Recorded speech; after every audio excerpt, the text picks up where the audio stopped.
आप जो रूल बनवाएं आप लोग, हम इसको गलत नहीं कहते हैं, लेकिन आने वाले समय में इसको लागू कीजिए। उसमें अगर आप एक बार बैठते हैं, अगर पास नहीं होते हैं, तो आपको 2 बार और फॉर्म भरने का मौका दिया जाएगा।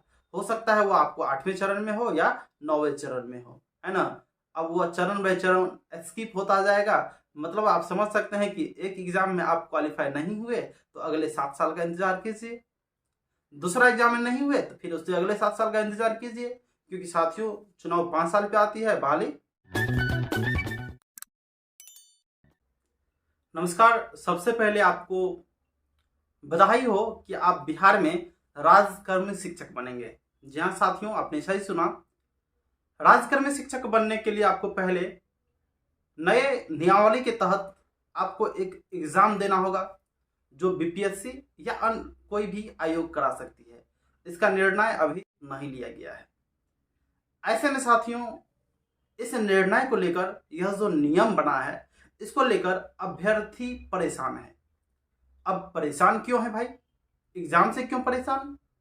तो साथियों आपको बता दें, हो सकता है कि आपको परेशानी नहीं हुई होगी, लेकिन अगर आप 4 साल या 5 साल अपने समय को बर्बाद करेंगे ना, तब आपको पता चलेगा कि निश्चित रूप से यह परेशानी ही है। दोस्तों, एग्जाम से किसी को डर नहीं लगता है, क्योंकि जो भी सीटेड बीटेड स्टेट पास अभ्यर्थी है, वह कहीं ना कहीं मेहनत किए हैं, उसके बाद आज क्वालिफाई हैं।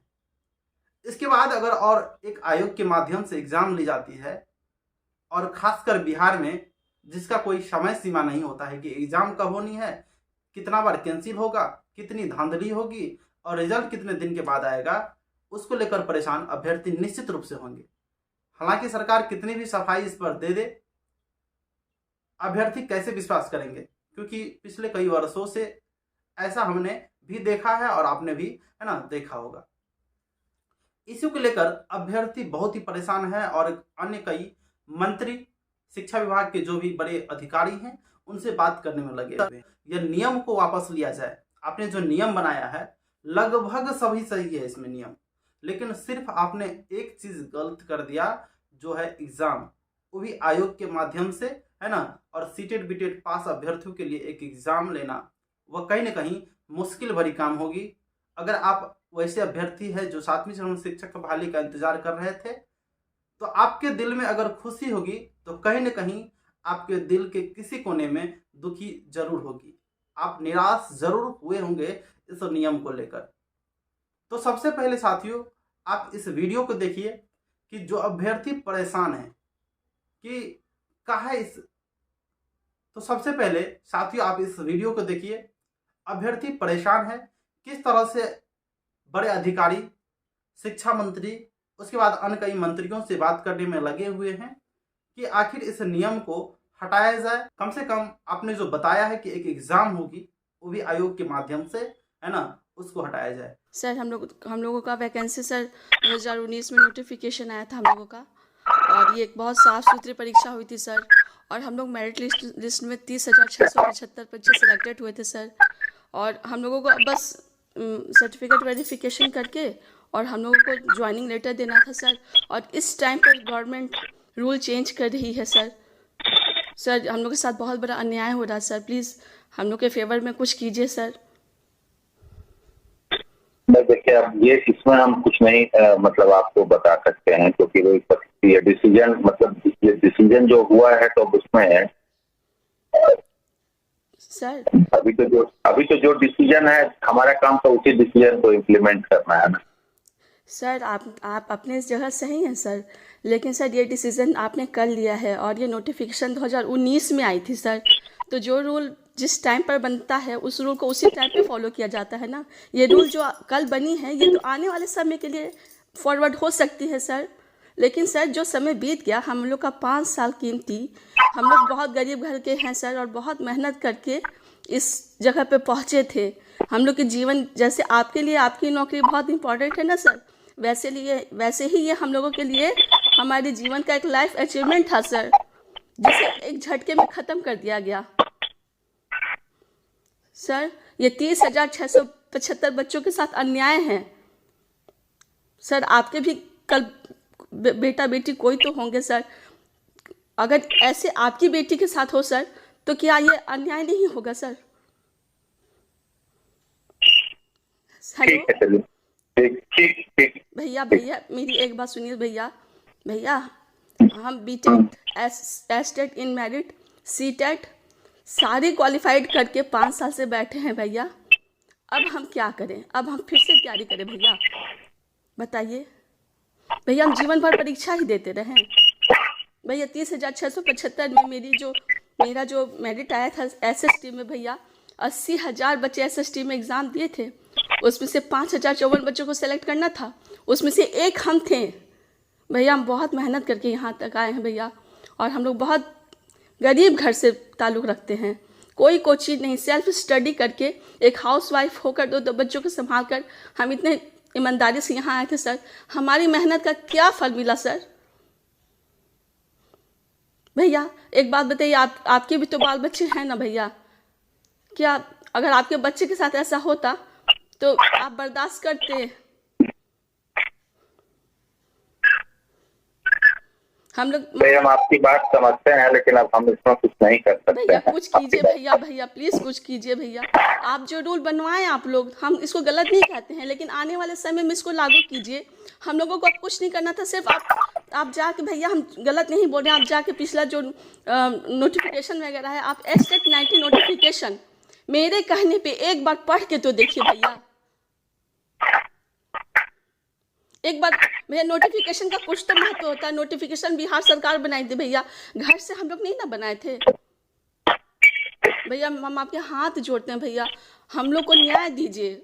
हम ये नहीं बोलते मेरे फेवर में फैसला लीजिए, लेकिन हम लोगों को न्याय तो दीजिए भैया। कम से कम एक बार देखिए कि मेरिट में आने के लिए हम लोग कितना मेहनत किए, कितना संघर्ष किए। ये परीक्षा बहुत साफ सुथरी हुई थी भैया।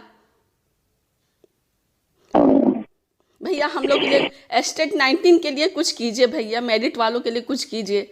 आप किसी भी माध्यम से आप सीबीआई जांच करवा लीजिए। अगर परीक्षा में एक बच्चा भी अनुचित तरीके से आया हो तो आप पूरी वैकेंसी को कैंसिल कर दीजिएगा।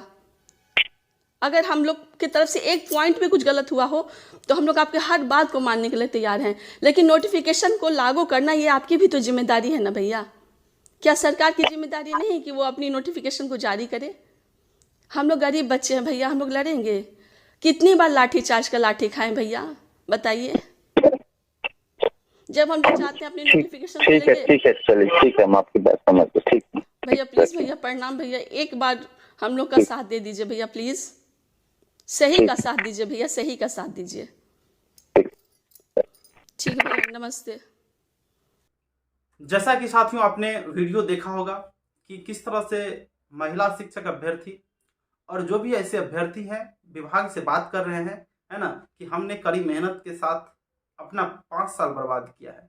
2019 साथियों अभी 23 चल रही है, छोटा समय नहीं है, बहुत ही बड़ा समय है। और इस समय को हमने बिताया है, और इस समय को बिताने के बाद हमें जो एक उपलब्धि मिली वह कहीं न कहीं निराश जरूर दिलाती है। तो साथियों अब हम थोड़ा सा चर्चा कर लेते हैं।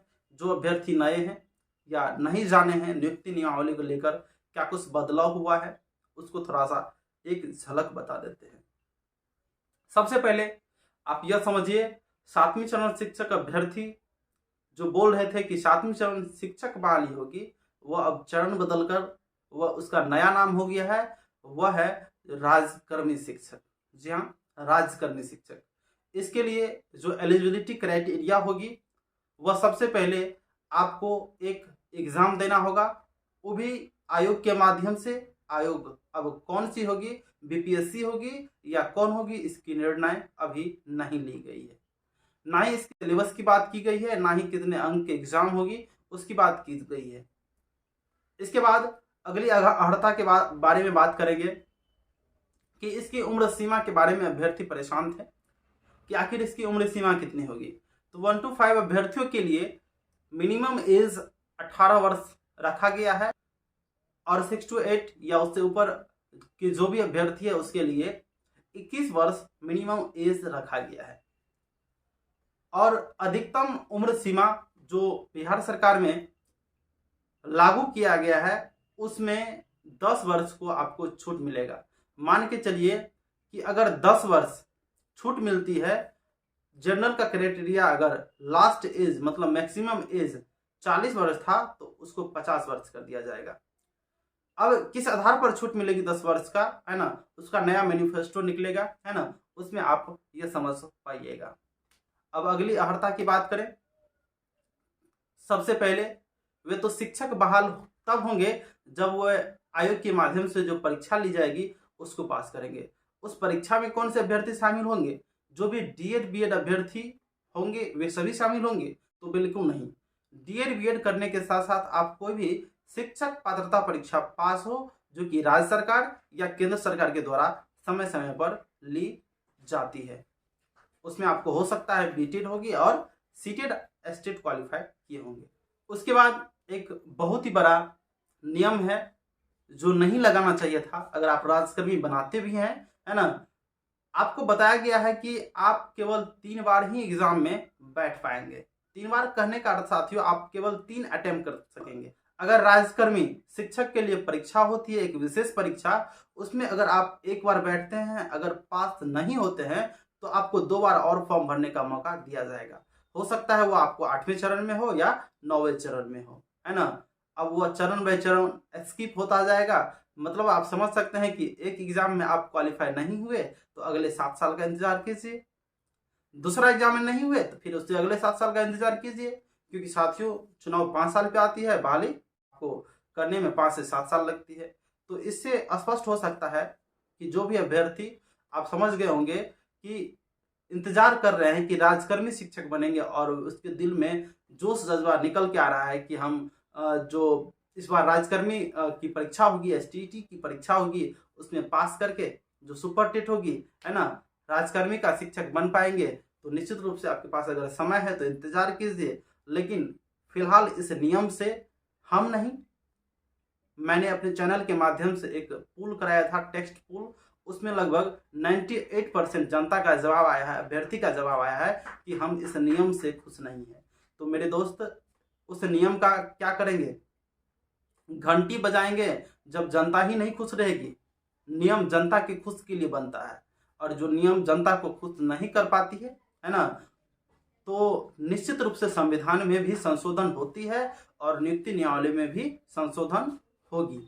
इसके लिए अगर आप साथ देते हैं जो भी हमारे संगठन है उनको, तो निश्चित रूप से इस पर काम किया जाएगा। इस पर निर्णय पूर्ण रूप में नहीं लिया गया है कि कब से आंदोलन की जाएगी, लेकिन बहुत ही जल्द इसको विरोध प्रदर्शन होने वाला है। केवल 7वीं चरण शिक्षक अभ्यर्थी नहीं, इसमें नियोजित शिक्षक भी इसका विरोध प्रदर्शन करेंगे, क्योंकि उन शिक्षक को भी इस एग्जाम को क्वालिफाई करना होगा राज्यकर्मी बनने के लिए, नहीं तो वे राज्यकर्मी शिक्षक नहीं बन पाएंगे। उनका जो पुराना वेतन भत्ता है वही मिलता रहेगा, जो नए राज्यकर्मी शिक्षक होंगे, है ना, राज्यकर्मी बनेंगे, उसका वेतन बढ़ा दिया जाएगा। तो देखिए, इसके अलावा और बहुत सारा ऐसा क्राइटेरिया है जो शिक्षक अभ्यर्थी को खुश नहीं कर पा रही है ना, तो जिससे मैक्सिमम जनता खुश हो जिस नियम से, है ना, वही नियम लगाना चाहिए सरकार को। हालांकि कोई भी नियम 100% किसी भी जनता को खुश नहीं कर सकती है। अगर अगली कोई नियम आती है या पिछला भी कोई नियम था तो उसमें सभी जनता खुश नहीं थे, लेकिन अगर ऐसा नियम लगा दिया जाता है जिससे 98% जनता खुश नहीं हो तो वह नियम नहीं है। कम से कम 50% जनता भी आपका खुश होना चाहिए। तो साथियों, मेरे कहने का भाव का अर्थ आप समझ गए होंगे कि हम क्या कहना चाहते हैं। आप निश्चित रूप से सपोर्ट कीजिए, वीडियो को शेयर कीजिए। तब तक के लिए थैंक्स फॉर वॉचिंग। में अभी तक बने हैं तो